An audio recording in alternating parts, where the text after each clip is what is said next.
Jadi sebenarnya sponsor juga, dan kebetulan di program kita yang sekarang Virtual Education Academy yang pembuatan buku ini e-book ini pembiayaan total justru dari Uni Eropa. Kita dapat bantuan dari Uni Eropa. Mantap. Nah, jadi alhamdulillah Uni Eropa pun ternyata perhatian dengan keadaan Indonesia, mereka support. Jadi kita nih sekarang kita melatih kurang lebih saat ini hari ini sampai hari ini pendaftarnya 3.000 guru dan dosen dari seluruh Indonesia. Itu kita melatih pembuatan interaktif buku interaktif dengan menggunakan book creator. Creator. Jadi itu tidak mengangkat kebijakan. Kebijakannya mungkin di suatu daerah itu mereka menjalankan kebijakannya dengan baik, ada daerah-daerah yang menjalankannya belum baik. Misalnya contoh, ada kebijakan soal sekolah zona. Jadi bisa sekolah di zona tertentu aja. Kita bisa bayangkan jika di satu daerah itu tidak ada sekolah. Artinya kan kebijakan itu langsung batal secara faktanya batal. Karena mereka nggak bisa sekolah, karena tidak tersedianya sekolah. Kita ambil contoh Pontianak Tenggara. Pontianak Tenggara itu tidak ada SMA. Benar. Ada SMA negeri ya. Jadi kalau mau sekolah berarti harus ke swasta. SD SMP lah ya, itu digratiskan. Sedangkan di Kalbar itu ada perubahan atau ada inovasi baru, yaitu SMA juga digratiskan. Tapi untuk negeri itu, sekali lagi itu semuanya untuk negeri. Sekolah-sekolah yang di bawah negeri. Tapi sekolah-sekolah yang di luar dari itu, sekolah swasta itu artinya biaya pendidikan dikembalikan ke yayasan. Mereka yang mengatur. Jadi bisa mahal, bisa murah, tapi yang jelas tidak mungkin gratis. Tapi kalau negeri insya Allah gratis.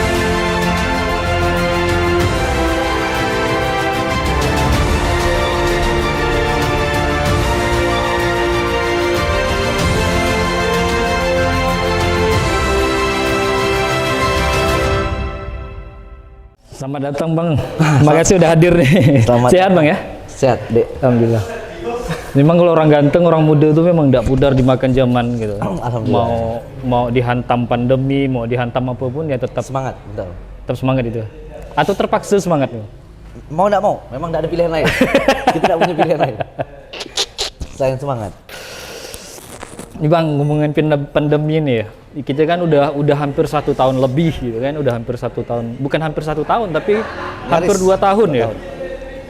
Hampir 2 tahun pandemi, khususnya di dunia pendidikan nih, karena Abang sebagai, mungkin tepatnya lebih gini ya, saya lebih senang nyebutnya gini, pegiat atau aktivis pendidikan gitu. Boleh lah ya? Boleh, insya Allah. Selain aktivis memang bergerak langsung di dunia pendidikan. Langsung bergerak di pendidikan, guru juga ya, organisasi aktif gitu. Apalagi di musim pandemi muncullah Virtual Academy itu ya, edukasi Virtual Academy. Itu selalu aktif Bang, saya lihat tuh Bang. Alhamdulillah, memang kita fokusnya adalah bagaimana guru-guru atau dunia pendidikannya bisa tetap bertahan walaupun belajar jarak jauh atau keterbatasan penggunaan teknologi itu kita coba berikan ruang untuk guru dan dosen juga untuk bagaimana mereka bisa bertahan di dunia mengajar mereka. Bertahan atau menyesuaikan nih kondisi yang memang wajib sepertinya gitu. Sebenarnya bahasanya kita bertahan dengan kondisi yang ada sebenarnya, karena memang bagaimanapun kondisinya pembelajaran itu harus tetap tercapai, tetap terlaksana. Oleh karena itu bagaimana kita memberikan literasi tentang teknologi, bagaimana teknologi punya peran untuk bisa membantu menyokong pendidikan biar agar tetap lancar seperti sebelum pandemi. Walaupun mungkin sulit untuk mengejar keterbatasan itu kan. Tadi ada yang menarik Bang, Abang bilang ini apa? Bagaimana tercapai gitu kan? Tercapainya target pendidikan gitu. Upaya-upaya itu tercapai melalui media pembelajaran secara virtual. Untuk melihat indikator tercapai atau tidaknya itu apakah sudah ada Bang? Hasilnya Bang. Oke, untuk melihat tunggu dulu, adu dulu kita. Oke, lanjut menjawab. Jadi untuk menjawab itu ya indikator yang kita lihat adalah bagaimana kemarin kita sempat juga dapat laporan-laporan dari berbagai pihak termasuk LPMP. Pada saat itu kita diskusi dengan LPMP. Jadi memang banyak sekolah atau banyak dari satuan pendidikan yang masih kesulitan dalam penerapan pembelajaran jarak jauh dikarenakan mungkin ada yang akses internetnya tidak ada, bahkan listrik tidak ada di daerah-daerah 3T. Jadi kita pengen hadir itu menjawab bagaimana kebutuhan guru ini terkait dengan skill itu bisa kita sediakan. Kalau untuk infrastruktur memang kita serahkan pada pemerintah, tapi non infrastruktur artinya skill dan membuat guru ini terbiasa menggunakan berbagai macam teknologi, itu kita coba senggol atau kita coba inilah ya, support dari sisi itu saja. Tapi berarti skill-skill yang diberikan itu hanya untuk guru gitu, tidak kepada siswa gitu atau peserta didik gitu loh. Karena tadi kan bicara tentang virtual, apalagi abang ada menyebut daerah 3T gitu kan, jaringannya aja susah. Betul, setuju. Tapi masalahnya yang kita catat dari laporan-laporan, justru anak-anak ini cepat beradaptasi dengan nama teknologi. Mereka cepat tuh, artinya nggak perlu diajar, mereka dibawa ke situasi untuk menggunakan teknologi, mereka cepat untuk dapat beradaptasi. Sedangkan guru ini kita dapat laporan ada kendala-kendala tertentu, agak butuh yang namanya support, butuh didorong lah. Jadi kita dorong dengan berbagai macam pelatihan-pelatihan. Dan pelatihan-pelatihan ini bukan cuma dikasih pelatihan, tapi kita juga kasih plafonnya free, gratis. Termasuk dengan Microsoft kita kerjasama, itu akun Microsoft kita berikan agar guru bisa make. Jadi bukan cuma skill, tapi ada alat-alatnya, tools-toolsnya yang bisa digunakan juga untuk mengajar. Dan itu gratis, alhamdulillah. Tapi perkembangannya guru-guru semakin bisa atau memang ada yang tidak mau ambil peduli, udah tua juga mau belajar ini gitu? Ya mungkin sebagian ada seperti itu, karena dari survei juga ya adalah berbagai macam keluhan untuk tetap sulit untuk membiasakan diri. Tapi catatan kita bahwa banyak juga yang ternyata mereka terbiasa, karena kita kan modelnya gini, kita kasih pelatihan, mereka itu kita bisa lihat tercapai atau tidak, dilaksanakan atau tidak, itu kita minta kumpulin demo pembelajarannya. Dan terkumpul kemarin ada 720 video pembelajaran yang diciptakan oleh guru menggunakan aplikasi yang kita berikan. Jadi dari situ indikator bahwa guru bisa make dan guru bisa coba aplikasikan kepada siswa-siswanya. Berarti selama ini untuk gurunya Bang ya. Tapi kalau untuk siswanya apalagi di daerah T tadi gitu loh. Itu ada nggak sih? PR, tuh, masih menjadi PR bersama artinya ya. Betul, karena kita tidak bisa menyentuh daerah-daerah yang tidak ada listrik misalnya. Itu kita tidak bisa menyentuh karena memang sejauh ini media buat kita ngajar tuh medianya online. Jadi kalau ada kesempatan untuk offline, mungkin itu bisa jadi bentuk dorongan juga yang lebih baik. Tapi karena memang saat ini kita menggunakan media jarak jauh seperti YouTube Live dan lain-lain, oleh karena itu mereka juga harus punya akses itu supaya bisa ikut belajar. Karena mereka nggak punya, nah itu PR, masih PR. Jadi untuk mengakalin itu gitu loh, berarti kan nanti keterkaitannya adalah dengan sistem penilaian kepada peserta didik dan segala macam. Ketika itu tidak tercapai gitu, itu sistemnya gimana itu untuk melihat perkembangan peserta didiknya gitu? Jadi kalau mau lihat peserta didik perkembangannya, kita belum sampai ke arah sana, tapi yang jelas proses itu terjadi. Jadi kita minta guru-guru yang tadi kita sampaikan bahwa dia menyampaikan materi dengan tools yang kita berikan, mereka demo, rekam dan kirim ke kita, dan di situ kita bisa lihat antusias siswa mengikuti pembelajaran daripada sebelumnya yang hanya via WA, dan itu sangat monoton dan tidak membuat anak-anak benar-benar belajar. Karena di saat pandemi ini justru yang paling diminta untuk belajar secara mandiri itu siswanya, bukan gurunya. Guru hanya sekedar memberikan materi, semua ada di tangan siswa, termasuk orang tua yang di rumah untuk mendampingi siswanya masing-masing. Jadi kita udah mulai makin jauh mengontrol siswa, semakin sulit mengontrol siswa karena jarak jauh tadi.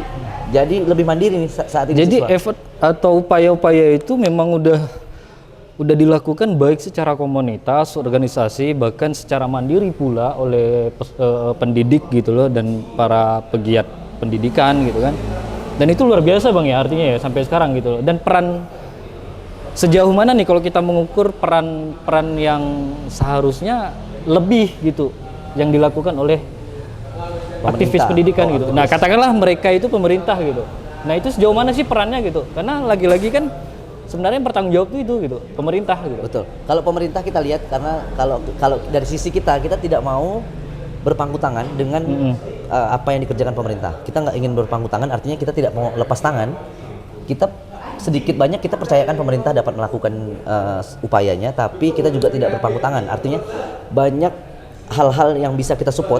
Jadi sebenarnya kegiatan kami ini membantu pemerintah juga sebenarnya, karena harusnya pemerintah bisa menyiapkan model. Ini pertama kali pandemi tahun 2020, itu harusnya pemerintah di bulan-bulan awal itu harusnya, ini pemikiran saya adalah harusnya udah ada menyiapkan demo pembelajaran contoh.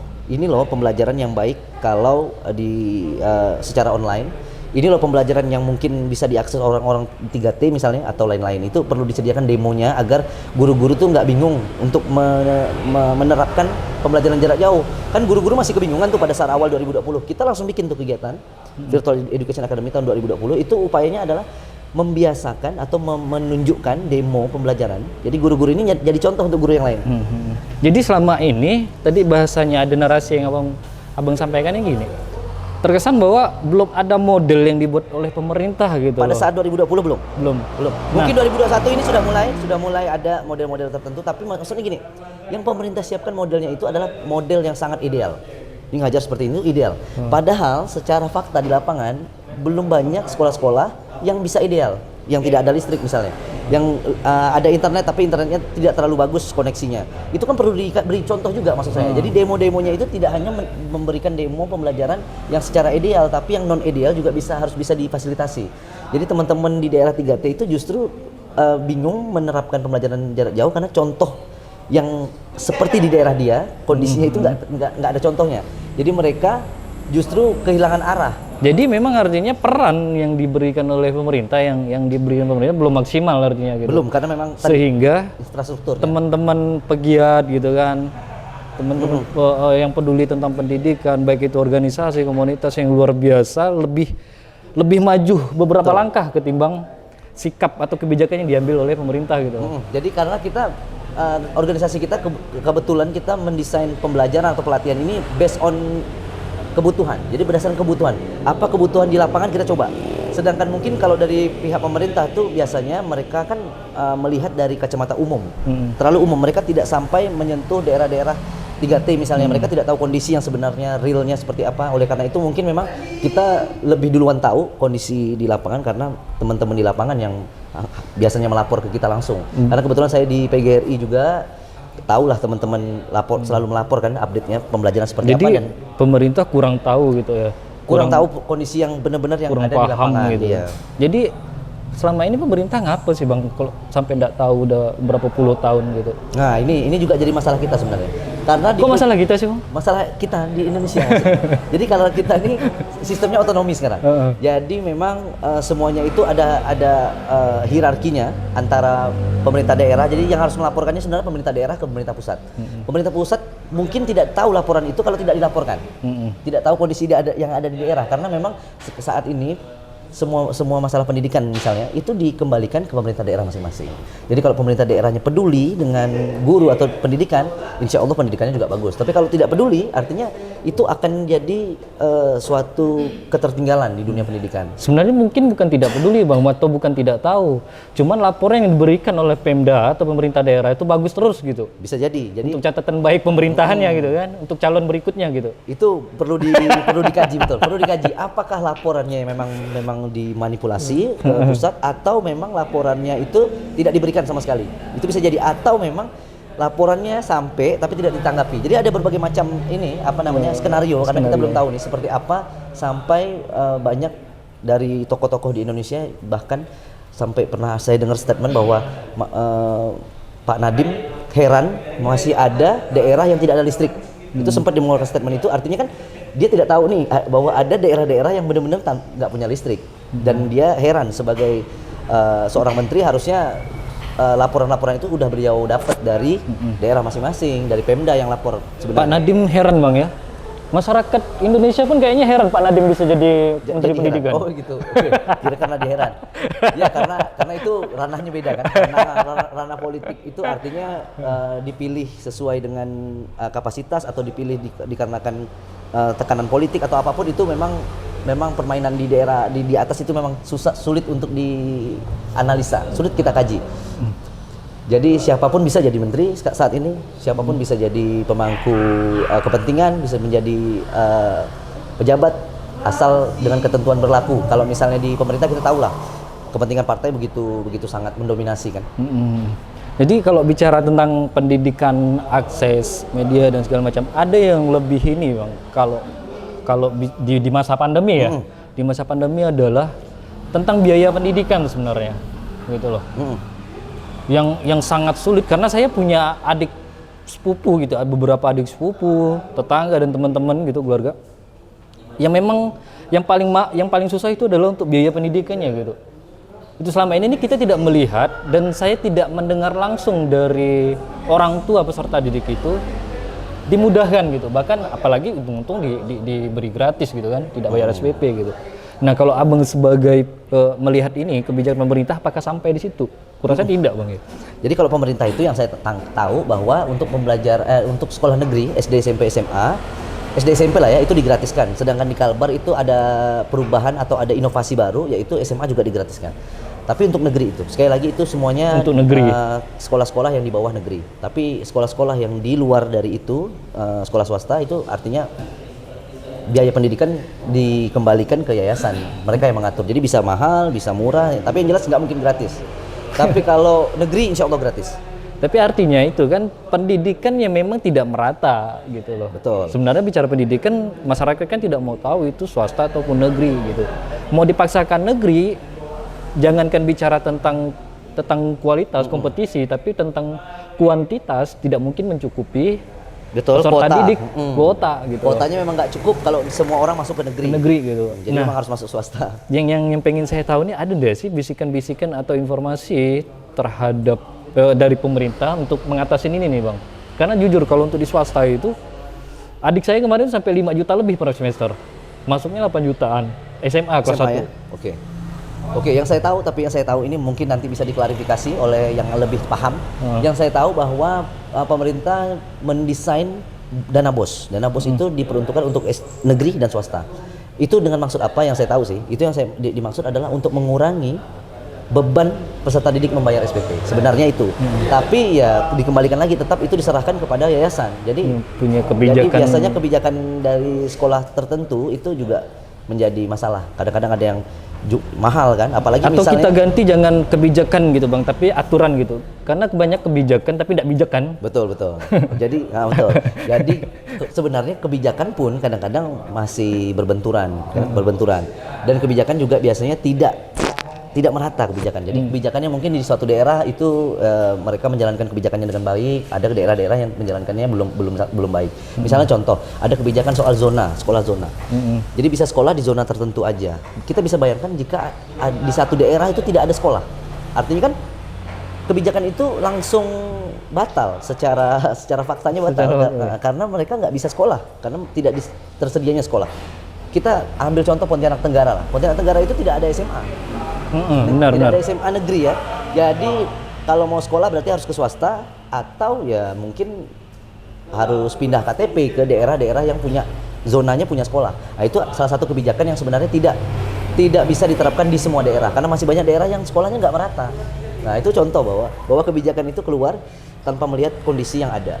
Harusnya kan kebijakan itu harus melihat kondisi bahwa ternyata ada sekolah sudah merata, lengkap ada di semua daerah. Kebijakan itu dikeluarkan, itu baru bijak namanya. Tapi ini suatu kebijakan yang tidak bijak, di mana kebijakan itu tidak bisa diterapkan. Contohnya SMA tadi. Dan itu dekat tetangga kita nih Pontianak. Yes, apalagi Pontianak dengan Kuburaya berdampingan ya kan, hanya batas satu parit yang cuman 10 cm. Itu yang perlu dipikirkan. Kebijakannya akhirnya terbatalkan karena kalau nggak terbatalkan banyak orang putus sekolah. Bisa nggak sih kebijakan yang dari pusat yang seperti itu, contoh kebijakannya misalnya ambil satu kebijakan tentang zonasi gitu loh. Bisa nggak sih pemerintah daerah tidak menggunakan kebijakan itu gitu? Harusnya bisa. Kan otonomi ya? Betul, harusnya bisa. Tapi faktanya memang yang saya tahu saat ini hampir semua daerah itu mengikuti aturan tentang zona itu. Tapi mungkin secara manusiawinya kita pikir bahwa itu harusnya fleksibel, tergantung daerah. Karena kita bisa bayangkan ada daerah yang nggak punya sekolah, itu kan sangat aneh. Artinya sekolah harusnya didorong pertama untuk pendirian sekolah pertama. Tapi kan itu nggak mudah kan, perlu ada prosesnya. Jadi sebenarnya untuk menjawab masalah itu, kebijakan itu batal untuk daerah tertentu. Harusnya daerah gitu. Tertentu. Betul. Nah, balik lagi kita ke ini di pendidikan yang di masa pandemi ini nih Bang. Banyak hal-hal yang memang miris kalau kita temukan di lapangan gitu loh. Salah satunya tadi udah kita singgung tentang biaya pendidikan gitu loh. Nah, Abang sebagai di PGRI juga gitu kan, di banyak organisasi tentang pendidikan yang bergerak di bidang pendidikan yang Abang gelutin, ada nggak sih upaya-upaya teman-teman atau organisasi ini yang mencoba untuk mengetuk regulasi minimal ya daerah gitu untuk memudahkan di Kota Pontianak misalnya gitu. Ya udahlah untuk pandemi bebaskan dulu lah misalnya kayak gitu. Oke. Karena dari pusat saya tidak mendengar nih. Nadiem sendiri tidak pernah bicara pidato bahwa pendidikan biayanya SPP-nya dihapuskan gitu. Betul. Oke. Saya izin jawab ya. Jadi memang peranan organisasi itu tidak sekuat pemerintah. Ya, jadi sifatnya kita kalau organisasi seperti yang saya geluti sekarang Mata Garuda, Ikatan Guru termasuk PGRI. Jadi memang organisasi-organisasi profesi seperti ini sifatnya hanya memberikan rekomendasi. Kita rekomendasi, jadi udah beberapa kali juga ada rekomendasi misalnya dari soal pendidikan karakter misalnya, dari soal termasuk SPP, termasuk pengangkatan guru, menjadi PNS dan lain-lain, itu selalu kita galakkan. Artinya rekomendasi selalu masuk, tapi sekali lagi kita tidak bisa mengintervensi. Artinya keputusan tetap di absolutnya ada di pemerintahan. Kita hanya bisa memberikan rekomendasi yang belum tentu bisa dilaksanakan atau didengar atau diiyain lah dari pihak pemerintah. Itu juga sebagai kendala, tapi kita terus berjuang menyuarakan itu lewat berbagai macam cara, lewat metode yang pernah saya lakukan juga, yaitu bikin pelatihan. Di balik pelatihan itu ada rekomendasi untuk pemerintah. Jadi itu sih. Tapi tidak ada ini. Tapi ya memang itu perjuangannya. Didengar alhamdulillah, nggak didengar ya kita juga harus tetap jalan. Jadi saya juga memberikan semangat ke teman-teman organisasi yang memang fokus kepada dunia pendidikan. Terus lakukan sesuatu yang memang bisa berkontribusi kepada pendidikan, kepada Indonesia. Walau mungkin belum dilihat atau belum bisa didengarkan oleh pemerintah, saya bilang tetap aja laksanakan. Karena kalau kita nggak bergerak, artinya makin mundur nanti proses pendidikan. Tapi memang selama ini saya tidak pernah lihat maju sih Bang. Ya, saya juga merasa bahwa ada mungkin tidak di posisi stagnan, justru malah lebih mundur. Lebih mundur kita pendidikan. Artinya apalagi dengan pandemi makin menjadi-jadi mundurnya karena keterbatasan tadi, yang harusnya siswa belajar tidak belajar, yang harusnya siswa mendapatkan materi tertentu sekarang berkurang frekuensinya. Artinya yang memperburuk tuh sebenarnya pandemi juga termasuk memperburuk. Jadi sebenarnya kita ini hadir bagaimana menjawab tantangan-tantangan tadi, termasuk pendidikan karakter yang saat ini siswa hampir tidak dapatkan lagi. Mereka dapatkan hanya lewat TV sekarang, TV, TikTok atau lain-lain. Mereka mendapatkan pembelajaran tertentu untuk diri mereka tanpa mereka tahu bahwa itu sebenarnya berdampak pada diri mereka. Jadi pendidikan karakter ini yang kita sedang jadi PR-nya, bagaimana penanaman karakter ini bisa sampai ke anak-anak walaupun tidak ketemu atau jarak jauh. Nah ini lagi kita pikirkan. Jadi teman-teman pegiat ada yang sedang mendesain film-film inspiratif untuk disediakan kepada siswa-siswa. Ada TikTok pendidikan, ada juga teman-teman dari pegiat juga melakukan itu. Artinya kita juga coba, walaupun mungkin belum efektif hasilnya, tapi paling tidak kita memberikan satu tempat wadah untuk anak-anak kita bisa belajar tentang karakter. Karena saat ini belajar karakter hampir nyaris tidak ada tempat lagi. Tidak bisa kita temukan di TV. Semuanya sinetron, nggak jelas kan? Bahkan di media sosial pun tidak terbendung. Betul. Jadi karena saking bebasnya sekarang di media sosial anak-anak kita, adik-adik kita, itu artinya tempat mereka belajar untuk karakter itu sudah nyaris tidak ada lagi. Sebenarnya udah nggak ada lagi. Cuma mungkin itu kita kembalikan kepada orang tua mereka masing-masing. Tapi orang tua pun tidak bisa menjawab itu. Oleh karena itu kita pengen ada satu plafon atau satu channel yang kita akan produksi yang memang isinya pembelajaran tentang karakter. Jadi itu gratis juga, bisa diakses oleh para siswa. Jadi sambil mereka nonton, dapat entertainmentnya dapat, tapi mereka juga belajar karakter. Jadi itu pengennya kita, tapi kita lihat lah. Udah ada tim guru yang buat media itu Bang, baik dalam videonya lah, kan konten-konten seperti itu. Udah ada, tapi memang belum masif. Udah ada beberapa teman-teman saya di Makassar contohnya itu ada bikin film kartun, dan itu memang mengangkat tema tentang karakter, bagaimana karakter bisa dibentuk. Kok di Kalbar Bang? Bukan di Kalbar, kayaknya belum. Kalbar kita baru mau mulai nih di Virtual Education Academy. Nanti kita pengen teman-teman yang kreator itu mendesain film seperti itu dan kita publikasikan, kita promokan ke sekolah-sekolah dan mereka bisa ngakses itu secara gratis. Jadi sebagai media aja untuk anak-anak belajar. Jadi lagi proses gitu ya? Insya Allah. Atau lagi nunggu sponsor gitu? Karena biaya untuk animasi itu lumayan besar gitu. Betul. Jadi sebenarnya sponsor juga, dan kebetulan di program kita yang sekarang Virtual Education Academy yang pembuatan buku ini, e-book, ini pembiayaan total justru dari Uni Eropa. Kita dapat bantuan dari Uni Eropa. Oh, mantap. Nah, jadi alhamdulillah Uni Eropa pun ternyata perhatian dengan keadaan Indonesia, mereka support. Jadi kita nih sekarang kita melatih kurang lebih saat ini sampai hari ini pendaftarnya 3.000 guru dan dosen dari seluruh Indonesia. Itu kita melatih pembuatan interaktif buku interaktif. dengan menggunakan Book Creator. Book Jadi, Creator, Book ya. Creator. Nah, jadi itu aplikasi lah. Nah, ini alhamdulillah ini bisa dilaksanakan, dan kalau Uni Eropa terus support, mungkin kita akan desain dari film animasi atau film real seperti ini, tapi memang value-nya itu adalah karakter. Kita siap bantu Bang, apa yang bisa kita bantu kan, kerjakan bareng-bareng gitu kan. Tadi udah ngomong-ngomong pembiayaan dan sponsor dari Uni Eropa, jangan tanya biayanya berapa, nanti dia agak tukang pajak soalnya Bang. Betul. Tukang pajak mahir soalnya nih. Nggak boleh nggak. Jadi kalau ini kan ada beberapa upaya, ada beberapa strategi bahkan ya kan, untuk menjawab tantangan pendidikan di proses belajar mengajarnya, strategi pendidikannya agar tercapai value yang ingin kita capai bersama kan, negara ini capai bersama. Dan itu sebenarnya kalau saya lihat selama ini ya memang banyak dari non pemerintahannya yang bergerak sangat-sangat aktif gitu. Alhamdulillah ya. Betul, alhamdulillah. Jadi kalau masih ada yang peduli lah dengan pendidikan dari teman-teman, itu kita dorong juga tuh teman-teman pegiat yang lain. Makanya program ini bukan satu organisasi yang melakukan. Ini kita menghimpun 7 sampai 8 organisasi kolaborasi. Jadi VA ini, Virtual Education Academy ini, di situ ada PGRI, ada Ikatan Guru LPDP, ada Mata Garuda Kalbar, ada UNS Universitas 11 Maret, ada Uni Eropa, ada Ocean itu organisasi di Eropa juga. Jadi kurang lebih ada 6 sampai 7 organisasi yang kita ajak kolaborasi. Jadi keroyokan lah. Berarti pemerintah tidak diajak ya? Pemerintah belum diajak. Jadi mungkin kalau bisa kita diskusi dan ternyata pemerintah juga mau gabung, ya sebenarnya kita juga akan membuka. Tapi jangan, kalau saran saya sih memang jangan dikasih tahu lah Bang. Biar mereka yang harusnya wajib cari tahu sebenarnya. Betul. Kita pengennya malah justru program ini menjadi inspirasi untuk pemerintah ngikutin gitu kan. Iya, harusnya kayak gitu ya. Yang sama, ya benar. Betul. Jadi ini sebenarnya bentuk kita menggelitik pihak-pihak yang punya wewenang di situ untuk buat program yang sama. Bikin program yang juga bisa mengangkat kualitas pendidikan kita. Kalau tidak mampu membuat programnya itu ya paling tidak support orang yang udah mampu gitu kan. Harusnya kayak gitu Bang ya.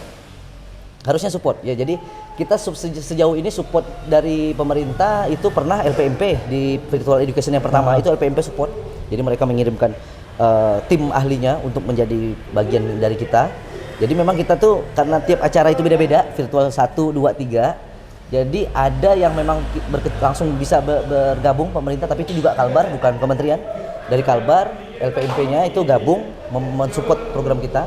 Lalu Virtual Education kedua itu kemarin kita sempat dengan Pak Gub dengan pemerintah daerah, mereka juga support, termasuk sponsor Videotron itu dari Kominfo. Mungkin yang ketiga ini memang kita belum sampai ke sana. Kita cuma dapat support nih kebetulan dari Uni Eropa, Bank Kalbar, dan berbagai organisasi di luar, termasuk International Literacy Association. Tapi untuk pemerintahnya memang kita belum sampai kepada kerjasama yang betul-betul support banget gitu, belum. Paling support dari mereka saat ini ya mereka memberikan seperti sambutan, memberikan sambutan, melegitimasi melegitimasi bahwa acara ini benar-benar seremoni bagus, sekali gitu. ya. Seremonial lah. Seremonial sekali ya. Yang tidak penting sebenarnya. Lebih ke seremonial, ya betul. Jadi seremonial ini sebenarnya selain tadi, ya kalau dibilang itu kan tidak ada konten isi dari programnya, betul. Tapi kita pengen mengenalkan, jadi pemerintah tuh tahu, oh ternyata ada loh. Jadi kita pengen mereka tuh ngeh, gitu kan. Dengan cara kita undang, agar mereka ngeh ternyata ada program yang luar biasa, yang bisa menggandeng banyak organisasi, bahkan luar negeri gitu kan. Bahkan luar negeri bisa nyumbang. Jadi sebenarnya itu bentuk kita mendorong mereka untuk kami bikin loh. Yuk bikin bareng lah kan gitu. Kita menggoda. Mencoba menggoda. Padahal ada beberapa nih pegiat, ada beberapa komunitas, organisasi yang sebenarnya udah siap membantu gitu kan. Udah siap dengan media, toolsnya. Alhamdulillah. Puji Tuhan. Jadi mereka peduli, makanya saya heran. Termasuk Microsoft itu ternyata mereka peduli. Waktu saya bilang bahwa kita akan mengajarkan guru-guru nih, lalu respon mereka itu luar biasa. Mereka bilang kami akan siapkan 2 juta akun, 1 juta akun untuk pendidik, 1 juta akun untuk pelajar. Akun premium ya. Akun premium itu ada 24 aplikasi yang bisa dipakai secara premium. Termasuk OneDrive itu 5 tera dikasih. Wush. Dan itu seumur hidup. Nah, ini yang luar biasa nih, seumur hidup. Bukan setahun 2 tahun tapi seumur hidup.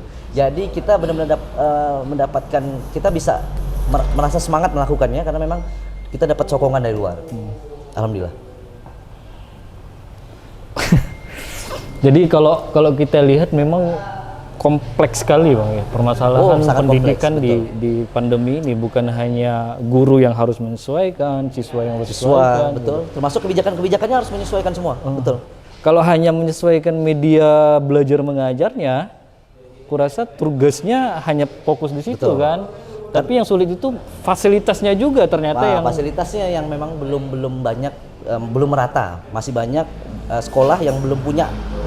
Mereka punya toolsnya, tapi mereka nggak bisa terapkan. Karena apa? Karena siswanya nggak punya internet atau nggak punya HP. Artinya ada missing antara pengajar dengan siswanya. Kalau semuanya cocok, misal di Jakarta kita ambil contoh atau Pontianak kita ambil contoh, pembelajaran jarak jauh mungkin tidak masalah bagi mereka. Karena apa? Karena infrastruktur udah sangat mendukung.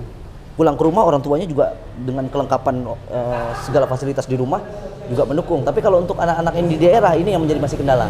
Makanya proses pendidikan saat ini jemplang, memang jemplang sekali antara pendidikan yang ada di daerah dan yang ada di kota. Dan itu kita pengen tuh menjawab itu. Tapi kalau untuk memasangkan tower itu memang kayaknya kebijakan dari pemerintah ya.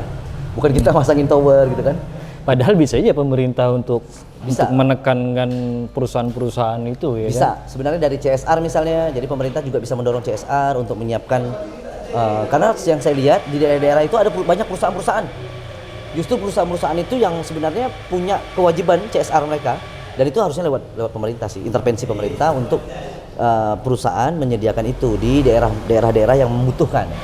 Mungkin sibuk kali pemerintahnya. Mungkin sibuk, nggak terpikir mungkin ya, nggak terpikir. Makanya kita perlu ngingetin nih, Pak, ini kita perlu nih Pak kayak gini-gini. Kadang-kadang kita beri itu, walaupun mungkin nggak didengar, tapi nggak masalah. Kita coba berikan itu lewat diskusi atau pada saat pembukaan seperti ini kita juga menyampaikan, Pak, kekurangan guru ini adalah ini mungkin pemerintah bisa support di bagian ini. Kita akan sampaikan itu, insya Allah. Bisa ya? Insya Allah. Kalau menyampaikan bisa. Kalau menyampaikan bisa. Kerjakan nggak tahu tuh. Kalau ditindaklanjuti nggak tahu. Nggak tahu. Tapi yang jelas kita kan memang kayak gitu ya. Menyampaikan bisa. Menyampaikan. Kan memang kayak gitu ya selama ini terjadi gitu. Wakil kita apa tugasnya tuh? Wakilnya saya belum tahu. Jadi kalau bicara pemerintah memang orang-orang legislatif gitu. Orang-orang yang di tingkat atas itu kita juga susah nih berharap. Jadi kita susah juga berharap. Makanya tadi saya bilang, teman-teman yang di dunia pegiat pendidikan jangan berpangku tangan, jangan tunggu tuh di atas. Kita kerjakan apa yang kita bisa. Kita beri sumbangsi apapun. Artinya kita bukan mengerjakan ini untuk pemerintah, tapi lebih kepada untuk orang banyak, untuk masyarakat banyak.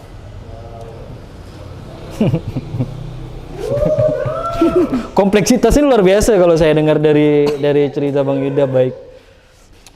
Iya, nggak mudah, memang nggak mudah untuk, apalagi kalau kita bicara Indonesia ini kan wilayahnya luas, luas dengan geografik area yang sebenarnya berbeda-beda, culture-nya beda-beda. Artinya ya sedikit banyak tantangannya itu. Makanya sebenarnya ada keuntungan juga pandemi sebenarnya, karena saya bisa melakukan pelatihan yang justru bisa merangkul semuanya.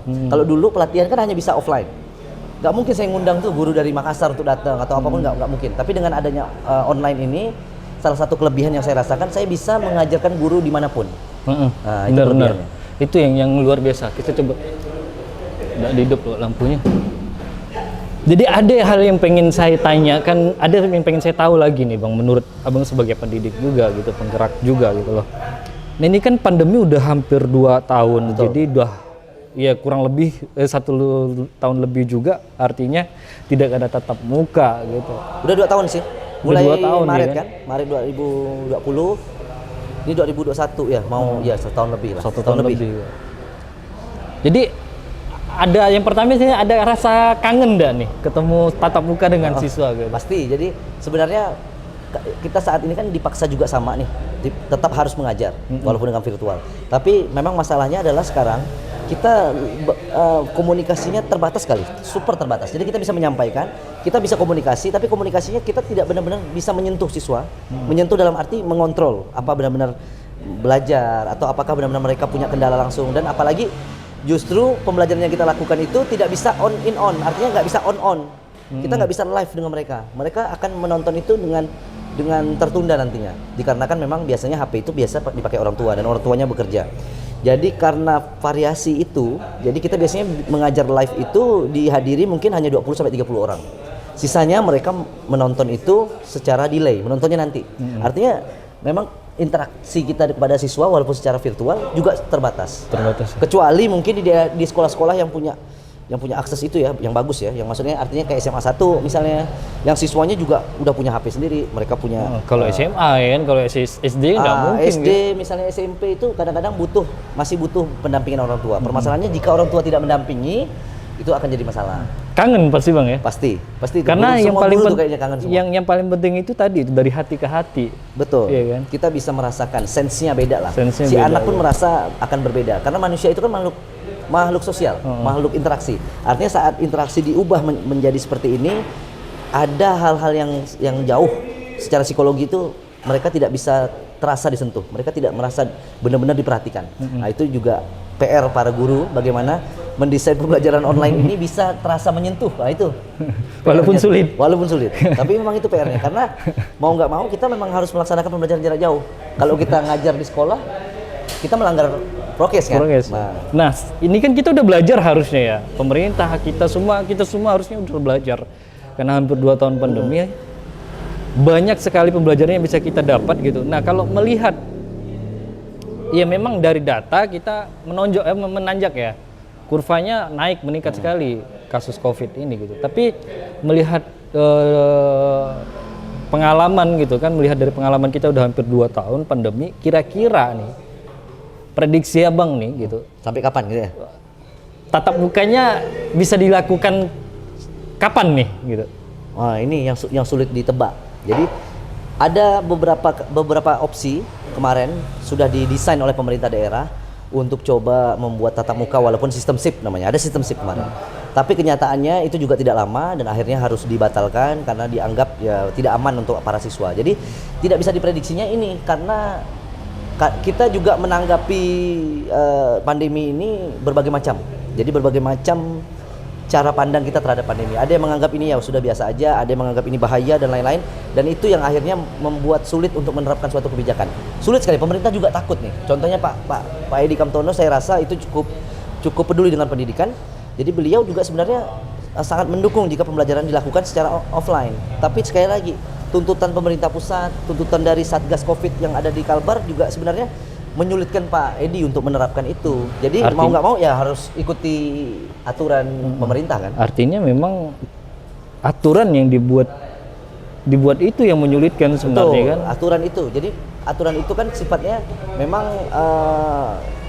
harus diikuti kan dari pemerintah pusat, misalnya PPKM misalnya.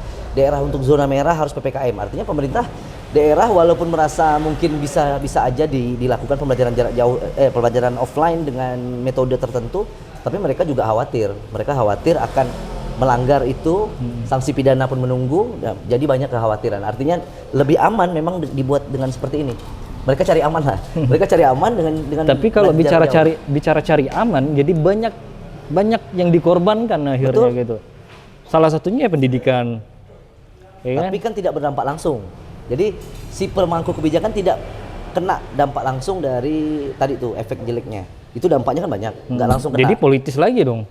Pasti, harusnya pasti politis. Politisnya gini, seandainya saya mau terpilih lagi, misalnya ini logisnya aja. Saya mau terpilih lagi, pasti saya akan mengikuti maunya orang banyak. Orang banyak maunya misalnya nggak usah lockdown ya, mending saya ikuti.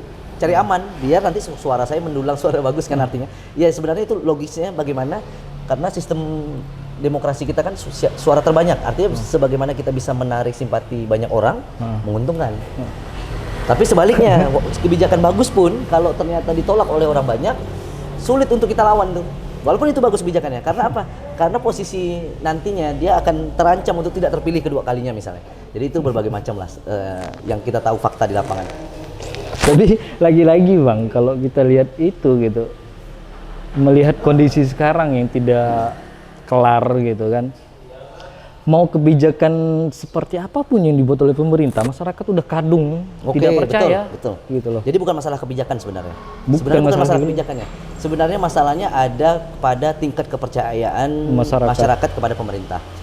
karena tingkat kepercayaan sudah menurun, kebijakan sebagus apapun itu pasti ditolak secara psikologinya.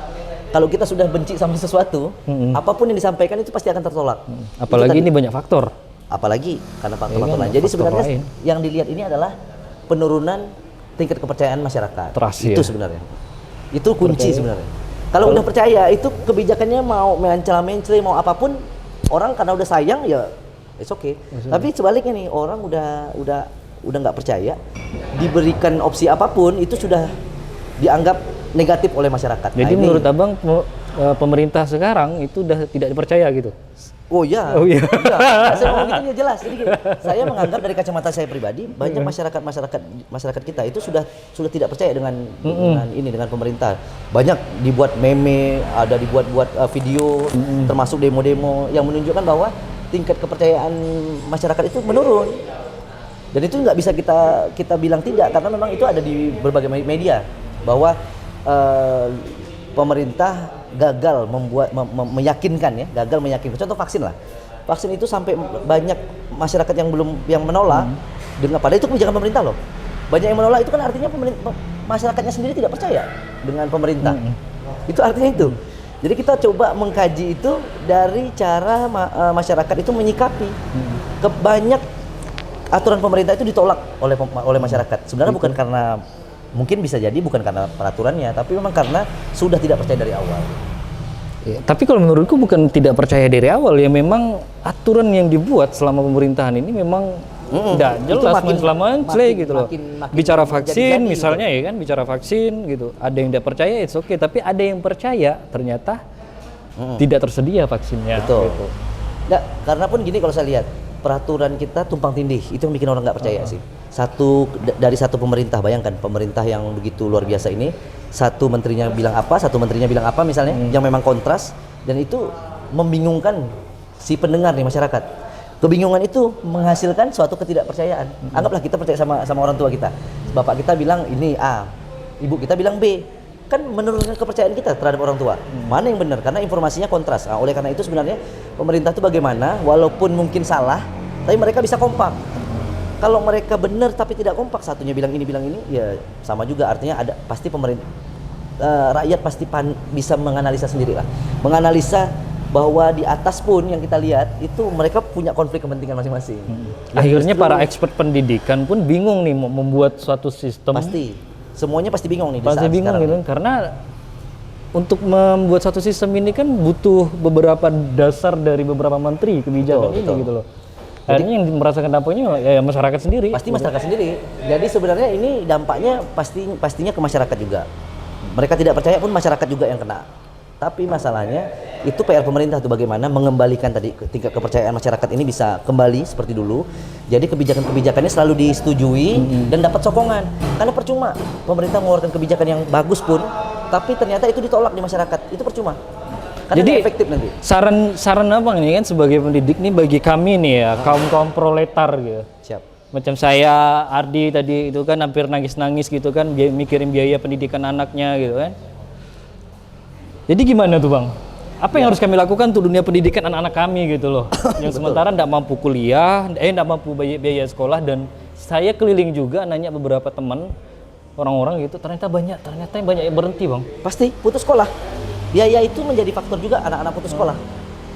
Jadi kalau ditanya solusinya, sebenarnya kita mendukung jika pemerintah bisa menyediakan, bisa menggratiskan, mensubsidi biaya pendidikan di semua lini, di SD, SMP, SMA dan sampai perguruan tinggi. Kita mendorong itu, walaupun masih kita tahu juga kondisi perekonomian kita. Tapi paling tidak kita juga mendorong itu, bagaimana semua orang bisa dapat hak untuk belajar.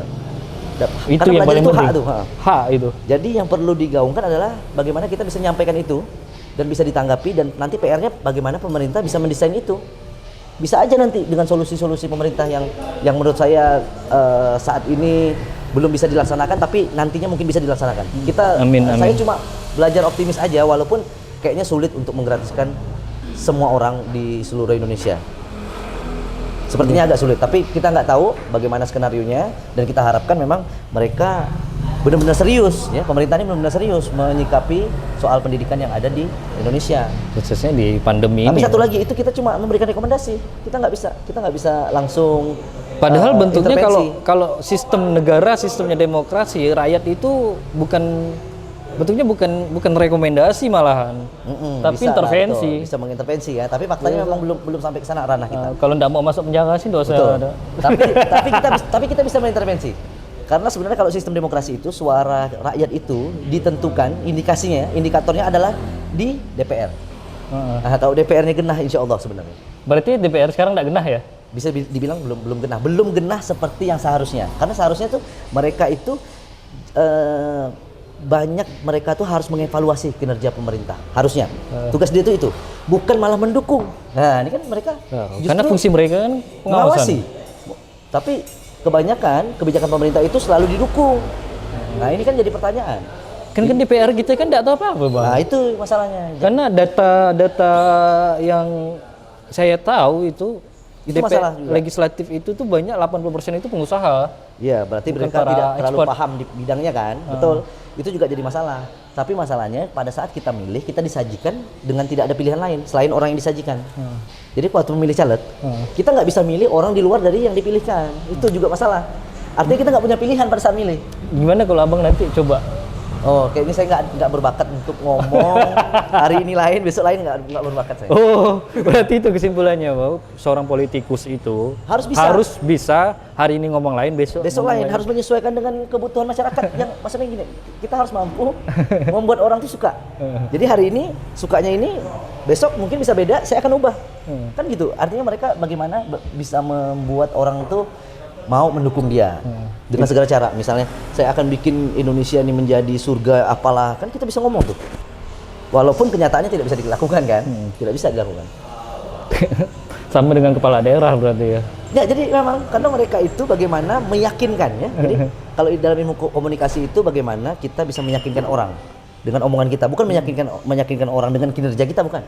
Tapi bagaimana meyakinkan orang dengan apa yang kita omongkan. Jadi mereka PR-nya bagaimana supaya yang saya sampaikan ini diyakini orang. Bukan harusnya kan gini, menyampaikan dan meyakini orang bahwa saya bisa melakukan itu. Kan faktanya enggak. Orang hanya meyakini sebatas itu sampai pada kampanye. Sisa setelah kampanye, Sakarepmu dewe. udah lepas tuh. Udah lepas semua janji-janjinya itu.